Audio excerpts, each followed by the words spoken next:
Welcome to TVBS Meeting Room, where we tackle global issues with a view from Taiwan. I'm your host, Wenqi Yu. With Trump returning to the White House for the second term, how will the U.S. project its power with its dominance in technology, energy, and finance sectors? Today's guest is Henry Farrell, author of Underground Empire: How America Weaponized the World Economy. Henry is also a professor at Johns Hopkins SAIS. TVBS will be publishing its Chinese version, 地下帝国：金融网络半导体，美国如何将世界经济武器化 later in March. Welcome, Henry. I'm delighted to be with you. These are times when certainly a lot is going to be happening in the world of global coercion, and the book tells us a lot about, I think, what is going to unfold over the coming months. Yeah, absolutely. Actually, your book, it used past tense, weaponized, and I was gonna say, it is probably going to be weaponizing its economy even more. But tell us why you wrote this book, and what is the message that you were hoping to send to the readers? So I think that Abraham Newman and I, my co-author, we both thought that in the Trump administration, the first Trump administration, we were really beginning to see some of the hidden systems of the world being revealed in a much more open way. So that for decades before this, the United States had been using economic coercion via the financial system, its control of dollar clearing, had also been using other means in order to try and get its strategic objectives across. And as long as this was happening in a world where there was a fair amount of agreement between the United States and its allies, this was something which could be done without people paying too much attention to it. But during the Trump administration, this became much more overt. In the first Trump administration, we saw much more willingness on the part of politicians to do this in a very crude and a very blunt way. Yeah. Yes. Well, you use the word economic coercion, which has been cited as how China is leveraging its economic power to impose its values or, sway its political influence. Would you say which side started this first? So I think that these are always difficult things to figure out. Everybody blames everybody else. What I will say is that I think that there's some important differences between the kinds of coercion that the United States does and the kinds of coercion that China does. So if you look at China, China primarily uses its control of its domestic markets in order to try to punish countries that it doesn't like, so that the control of access issue. Exactly, right? Exactly. So that Australia says something that China doesn't like about coronavirus, and suddenly Australia discovers that its ability to export iron and other things to China disappears. But the problem with that is that this hurts China as well as hurting Australia. So you see China, after a year and a half, quietly abandoning some of its measures because it's just too tough for the economy.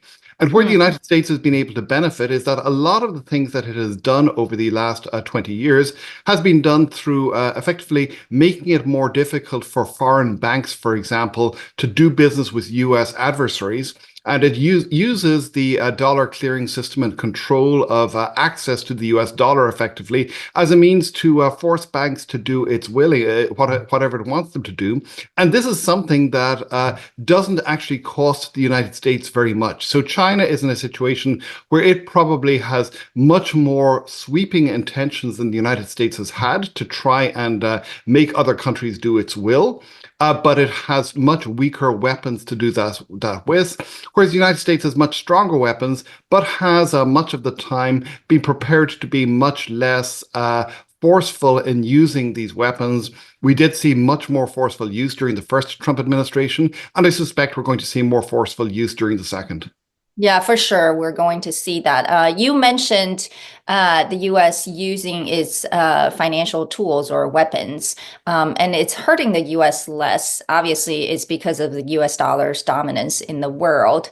Let's delve into that, how the U.S. has been using the financial clearing sort of mechanism to do that. Can you give a few examples? Especially if it's more recent, that's even better. Okay, well, I'll give an example which is not entirely recent. It's from the first Trump administration, but it's Carrie Lam, who was the chief executive of Hong Kong. And so she found herself being sanctioned by the United States after the events in Hong Kong, where protesters were locked up and were treated very, very badly. And so Lam was sanctioned, and she found that she was not able to get Chinese banks to deal with her. So that according to a TV interview that she did, she had to have piles of dollars in various places, or piles of money in various places around the mansion where she lives, because she was forced to be paid in cash and to do everything that she did in cash, because no Chinese bank wanted to have anything to do with her. And so that really suggests how powerful this is, because if you are an international bank, you need to have access to the US dollar clearing system, because most trade either happens in dollars, which is true of a lot of trade, or it happens in currencies which are translated through the dollar. So you are buying something in Japanese yen, and the person who's selling is using euro. And in order to get from yen to euro, you are probably going to briefly translate it into dollars in the middle, because that is much more easy and convenient for all concerned. But that then means that if you are in control of the dollar in the middle, as the United States is, you can then say, actually, that transaction cannot happen. And if you block a bank from being able to engage in those kinds of transactions, suddenly it is actually not a international bank anymore, and it is likely to see a run on its deposits. Yeah, I mean, that's probably the most powerful tool the US has right now in terms of its control of the global system. Let's also talk about technology, since the US has such a lead. What are some of the examples you want to share? You know, obviously you gave quite a few in your book, but I think, you know, let's use semiconductors as an example, since it's most relevant to Taiwan. Yeah, semiconductors are incredibly important. And here, what the United States has done is it has tried, in effect, to turn the export control system, which is a system which is about the export of US technologies to other parts of the world. It has tried to turn that into an equivalent of its control over the dollar clearing system. Mm-hmm. And so, as it turns out, you know, the United States does not actually manufacture semiconductors nearly as much as it used to. TSMC, of course, is the world leader when it comes to the manufacture of sophisticated semiconductors. Samsung is somewhat behind it, but is a major competitor. And since the United States no longer has the leadership position in manufacturing semiconductors, why does it still have so much power in controlling, or, you know, using your word, coercing other countries and companies to comply with its demands? Intellectual property. So intellectual property is the key that the United States has been able to use, combined with its control over the companies which provide, for example, design software that actually allow you to lay out the semiconductors, and also certain kinds of materials that you need to produce semiconductors. So the United States still maintains control over these. And during the first Trump administration, it, of course, began to try to use these against Huawei, which is where the whole huge system that we have seen develop over the last number of years developed in actions that were being taken against Huawei. And so what it did then was it discovered that TSMC and other companies were willing, albeit somewhat grudgingly, to comply with US actions, but it turned out it wasn't nearly as effective as the US wanted it to be. So they came up with a new twist on export controls called the Foreign Direct Product Rule, which effectively meant that not only were you not allowed to make semiconductors with US intellectual property or with other US materials if they went past a certain small threshold, but you also were not allowed to make semiconductors or other things using equipment that had been manufactured with a certain amount of US intellectual property. And that really made it into a very, very sweeping set of controls. And one of the weird things that Abe Newman and I discovered when we were writing this book was Chris Miller, who's written a really good history of semiconductors, and who describes the moment when the Trump administration decided to do this.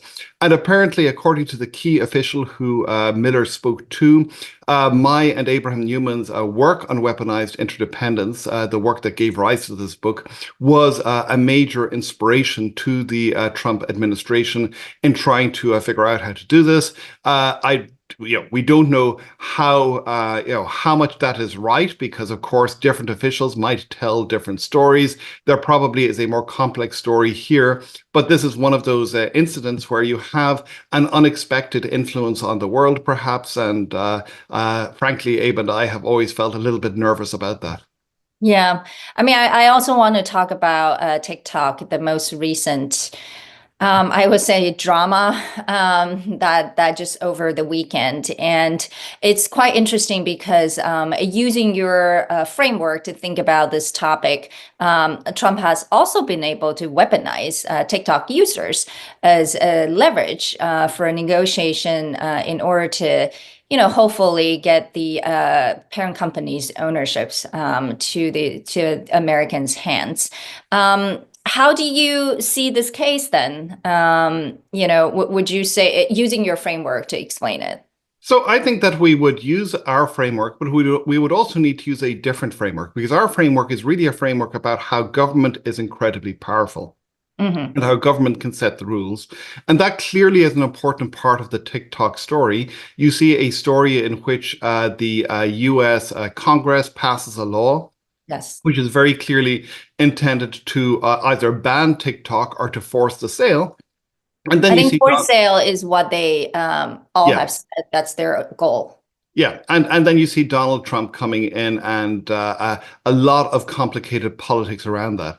But I think you also see another part of the story, which is how it is that TikTok itself has some agency in this. So TikTok, very clearly, it cuts off services during the last day of the Biden presidency, with more or less a message saying, help us, Donald Trump, only you can save us, a little bit like in Star Wars, you have this Princess Leia, yes, coming out of the R2-D2 droid. And then there is a message that comes to TikTok users a few hours later, President Trump has saved you. Isn't this wonderful? So I think what we're seeing here is an interesting mixture of the kind of power of government that we talk about, but also the ability of businesses like TikTok to try to manipulate that power in ways that allow them to get, if not exactly what they want, at least an outcome which is less bad than they feared it might be.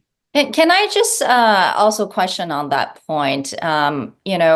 Wouldn't you say, because there's a lot of people who kind of feel that TikTok kind of has been colluding with the Trump team to make this sort of temporary out of service for people to feel the pain, but it was all sort of designed intentionally to feel that way. So would you say this is, in this case, using your framework, it may be even more sort of the US government, or at least the Trump team, is wielding its power to have TikTok behave this way?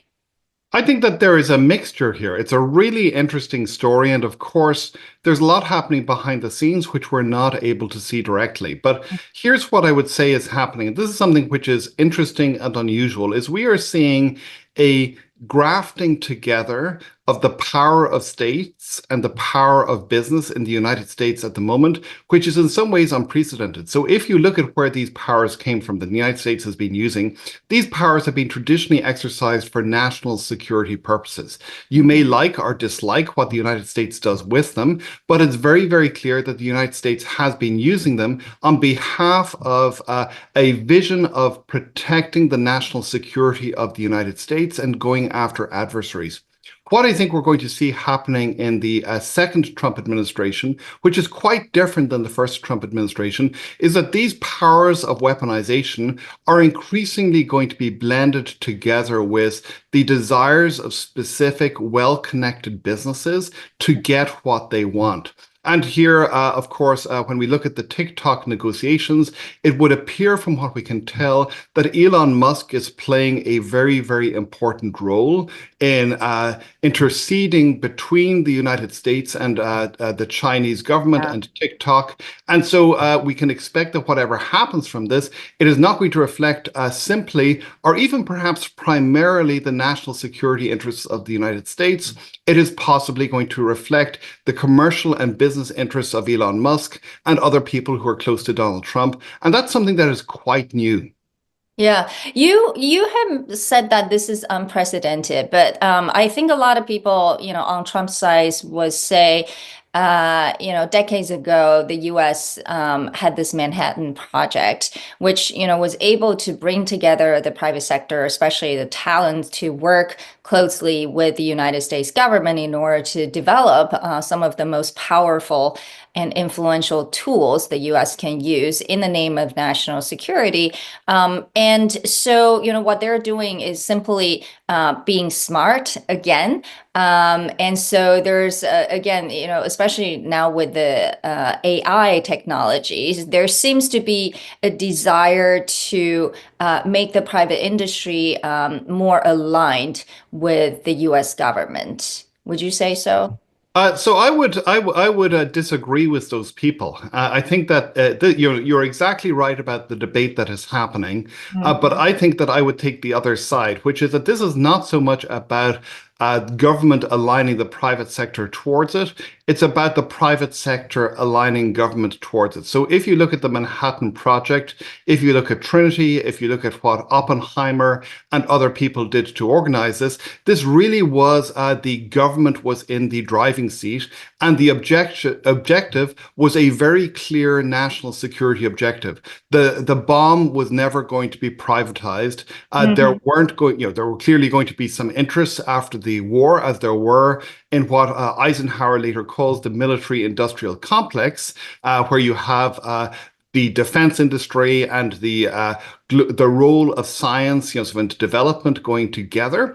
But equally, if you read what Eisenhower said in that speech where he condemns the military-industrial complex, and that speech is really, I think, where you get a very clear time capsule of what people were thinking there. His worry is not so much that we're going to see the private sector dominating. His worry is that in a world where everything is happening within the government space, where science is controlled by the government, that the kinds of innovation that we expect in the private sector is effectively going to be driven out. So that is not the problem I think we're going to see in a new administration with Donald Trump being very close to people like Elon Musk, Mark Andreessen, others who I think are playing a very important role. I think the worry there is that a specific vision of technology, which may in fact not be the correct vision of technology, and we could, if you want me to talk about AI, I've got plenty of opinions on the way that AI is developing.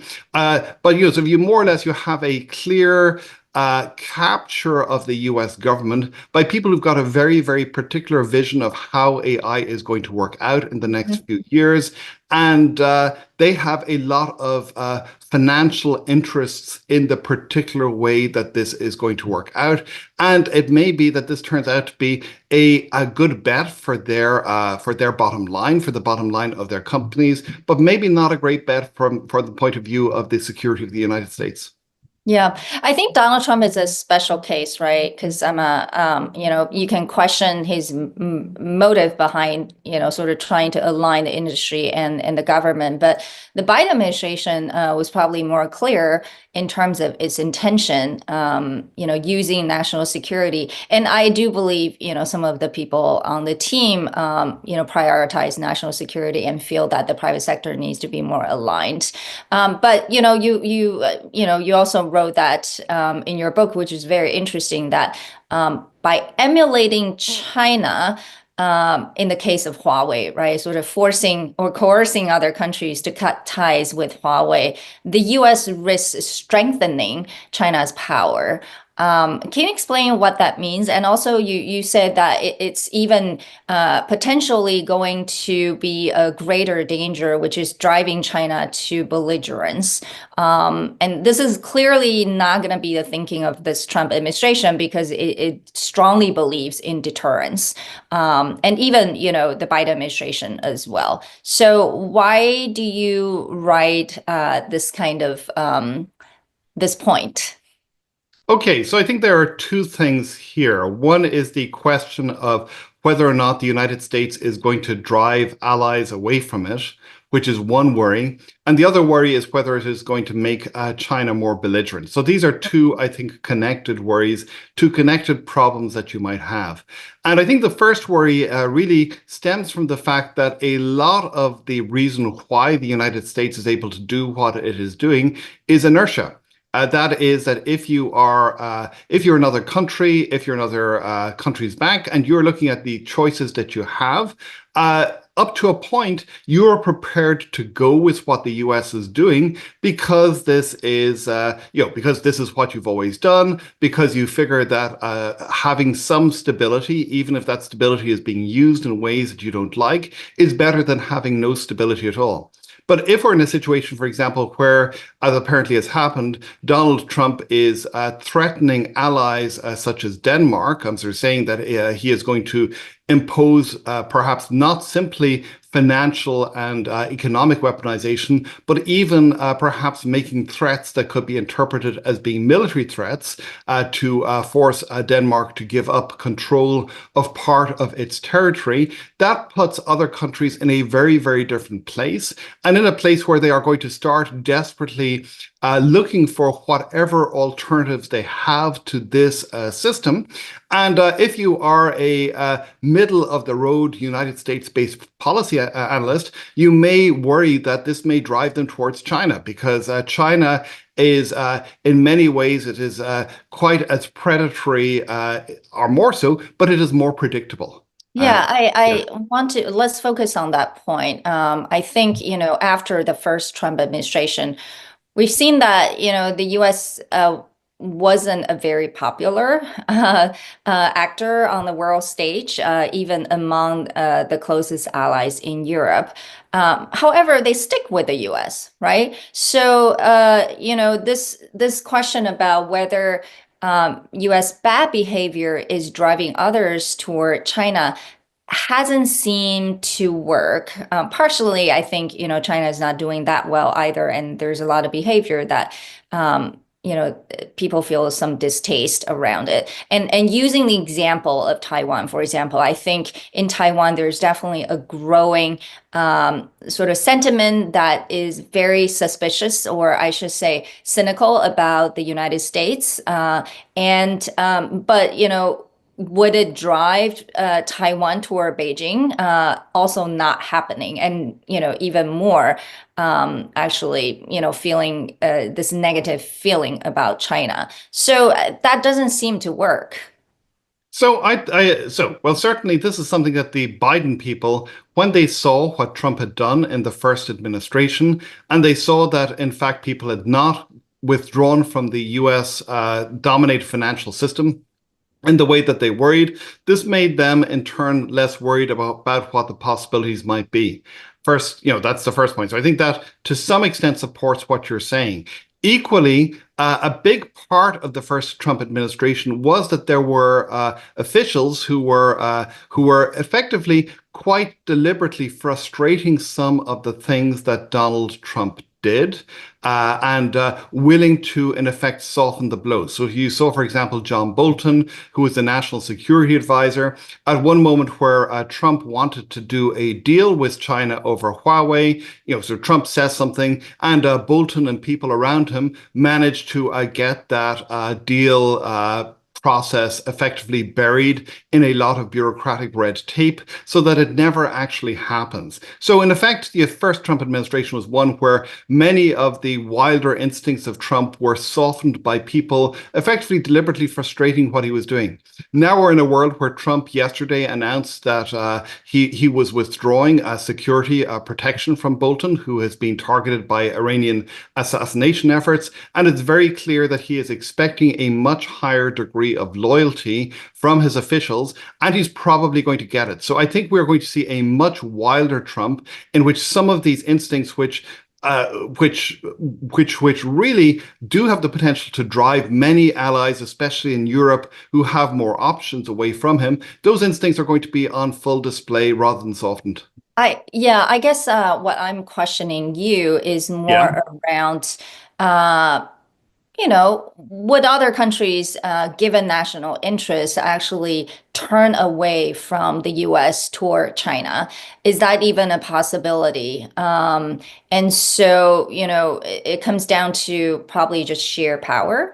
And probably whether it's Trump or the US government feels that they're confident enough in terms of its power and influence that it's forcing other countries to do certain things that they believe they have to compromise, even if they don't like it, right? Because at the end of the day, out of national interest again, they don't really have other options, right? The question is, do they really have other options? In the case of Taiwan, does Taiwan have any other options? And I want to, sorry, I'll let you respond. Yeah. No, I think you're right. I think Taiwan is a unique case because Taiwan is sort of less than 100 miles away from the People's Republic of China. Taiwan is dependent upon the continued military support and this extremely complex relationship that the United States and Taiwan have created over the last few decades, where there isn't, of course, recognition, but there is an implicit deal that the United States will continue to protect Taiwan. I think that really constrains what Taiwan's options are. Equally, if I were the Taiwanese government, I would be thinking as hard and as fast as I could about what kinds of measures to introduce in order to make sure that Taiwan is as unattractive a target as possible for China in a world where the United States decides to withdraw its support. Because you could see a world in which in which Donald Trump could plausibly decide that it was in the best interests of the United States not to be involved in this. There are people around him like Marco Rubio and others who are extremely hawkish, who I think would try to prevent that from happening. But if the president makes something a priority, it may be difficult to actually stop that from happening. I do think that we are going to see a different story in places like Europe, where I think there is, on the one hand, there is a much clearer degree of specific hostility on the part of Trump towards the European Union, which he has identified as being effectively an enemy on many occasions, and where they are not quite as directly threatened by outside actors. Russia clearly is an important threat, but if the United States decides to withdraw its security protection, or even makes that security protection less of a given than it has been, Europe is probably going to want to start thinking about what it wants to do. And here, while I cannot imagine a world in which Europe becomes part of an envelope of protectorates of China, of countries that are protected by China, I can absolutely see a world in which Europe tries to hedge its bets more and more, tries to create alternative structures that insulate it from US power and from abuse by US power, and where the creation of those structures and the creation of those hedging arrangements limits US power in some quite unexpected ways. So I do think, I guess this is a standard professor answer, which is that I go on for 5 minutes in response to a short question. But I think the short version of what I'm saying is it is going to depend on the particular options that particular countries have. There's going to be a lot of variation. Taiwan is in a different place from Europe. But if you put countries' backs against the wall so that they feel like they have little alternative, they are going to start looking for whatever different ways that they have that they can minimize the power of the United States over them. And in a world where Donald Trump appears explicitly to be threatening military action against a NATO ally, that seems to be what happened in a conversation that he had with the Prime Minister of Denmark. That really is going to get a lot of conversations happening. The Munich Security Conference is about to happen, and there is going to be a lot of debate among politicians there about what this means and how to respond to it. And some of the answers they come up with may not be answers that particularly please the United States of America. Yeah. So, with, again, the new Trump administration, I think your book, ends with the question how the underground empire, which is the United States, can grow toward the sun, the air, not darkness. What is your suggestion? Well, I think that, this book was, that part of the book, I think, is probably written more for a world of Biden administration or a continued Kamala Harris administration than it is for the world that we're in. So I think that the best that we can You're very pessimistic right now. Yeah. Well, I think that there are possible ways forward, but I think that the best ways forward is that you hope that there is going to be some degree of limit that the Trump administration is going to encounter, and that some of the more intelligent people within the Trump administration will realize that this extremely unilateralist way of doing politics, the idea, as a senior Republican said yesterday, that the United States is the, quote, top predator, unquote, and could do more or less whatever it wants, that this is not the way in which the United States can best preserve its power and its authority in the international system. I do think that there is some continuity that is going to happen between the Biden administration and some parts of the Trump administration, where you could see different voices emerging over time, as particularly if it becomes visible that some politics and some policies are disastrous. I think we could see some things beginning to bloom from that. But I think that we are in for a extremely difficult 4 years. I mean, in some ways, I think Abe and I had hoped that some of the things that we talk about in the book, some of the problems that we worry about, would become lesser over time. They're going to become starkly worse. And I think we're all going to be in a world where we're trying to figure out how to deal with a global economy, which is increasingly weaponized, where many of the things that we had hoped for with global trade, with interdependence, with the ability of companies like TSMC to really participate in a global marketplace, that is going to become much more politicized, much more difficult, and much more uncertain. Well, that's for sure. I think, it'll be quite interesting to see what the next 4 years is going to look like, and not just in the United States, but also for the world, whether it will be an overreach for the Trump administration or the U.S. could come up and become even stronger as it's, wielding its underground empire networks. So thank you so much for joining us today. Again, Underground Empire will be in Chinese version, published in Taiwan in March. 地下帝国金融网络半导体，美国如何将世界经济武器化? TVBS will be publishing this book.